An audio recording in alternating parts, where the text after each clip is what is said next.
નમસ્તે.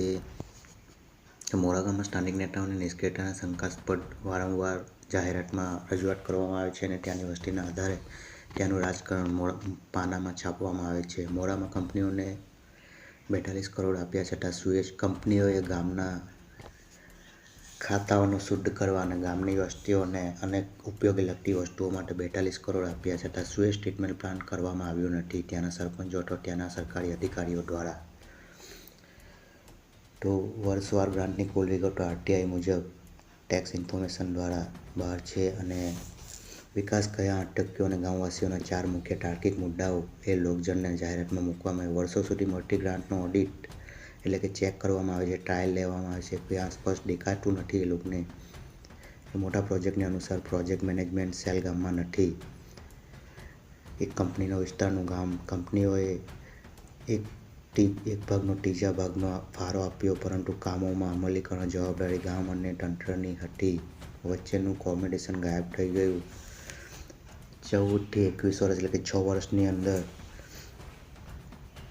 રકમ મળ્યાનો ઉલ્લેખ છે, પરંતુ મોરા ગામમાં તે ગ્રાઉન્ડ ઇમ્પેક્ટ ખૂબ ઓછો જોવા મળે છે. રકમો બધી મળી જાય છે, પણ ગ્રાઉન્ડ ઇમ્પેક્ટ મળતો જોવામાં જ નથી આવતું.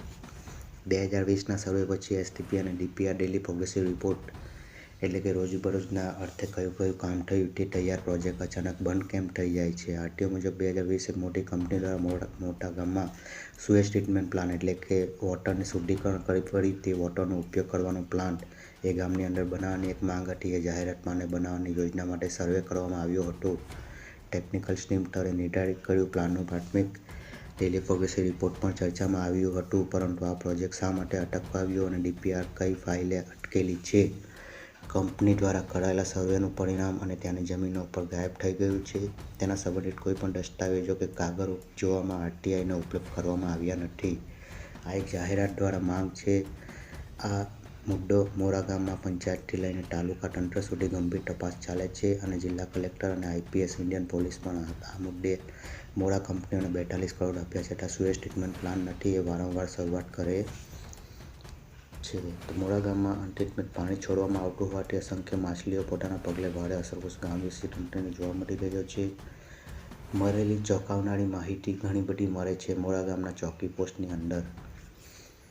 તો આસપાસની કંપનીઓને ગામના વિકાસ માટે 2014 થી 21 સુધીમાં કુલ 42 કરોડ ગ્રાન્ટ આપી છે. એ કંપનીઓએ ગ્રાન્ટ ગામ લેવલને આપી છે.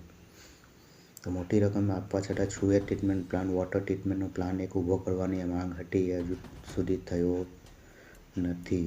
જીબીસી દ્વારા ગઈકાલે ટીડીઓ, તાલુકા ડેવલપમેન્ટ ઓફિસર અને મામલતદારો દ્વારા પત્ર પણ લખાયો. વારંવાર જાહેરાતના પાના પણ આવ્યું. મોરા ગામ એટલે કે 84 તાલુકાનું એક ગામ મોરા, વાંસવા, ડામકા, ઈચ્છાપુર, મોરા, બટલાઈ.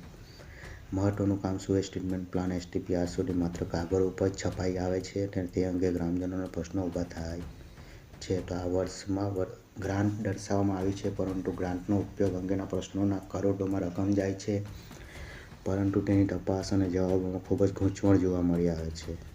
તો આટલી મોટી ગ્રાન્ટ મળે અથવા ગામમાં સુએઝ ટ્રીટમેન્ટ પ્લાન્ટ, વોટરનો ટ્રીટમેન્ટ પ્લાન્ટ અને એ વોટર લોકજન સુધી પહોંચાડવાનું આશ્ચર્યજનક રીતે બનાવવામાં આવતી નથી. ગામના અંતરે ગટરના પાણીના રસ્તા વહે છે. ખાડીમાં અનટ્રીટેડ પાણીમાં છેલ્લા 2016 થી 2021ની અંદર ઘણું બધું ડેવલપ છે, પણ આ સુએઝ ટ્રીટમેન્ટ પ્લાન્ટની એક માંગ એ લોકોની હતી, એ એક પ્લાન્ટ જોવા મળ્યો નથી. તો આ એક હતી કંપનીમાં સોમવારે 1 ડિસેમ્બર 2025એ મોરા ગામની અંદર જાહેર પાનાનું ફરતું એક પત્રલેખન.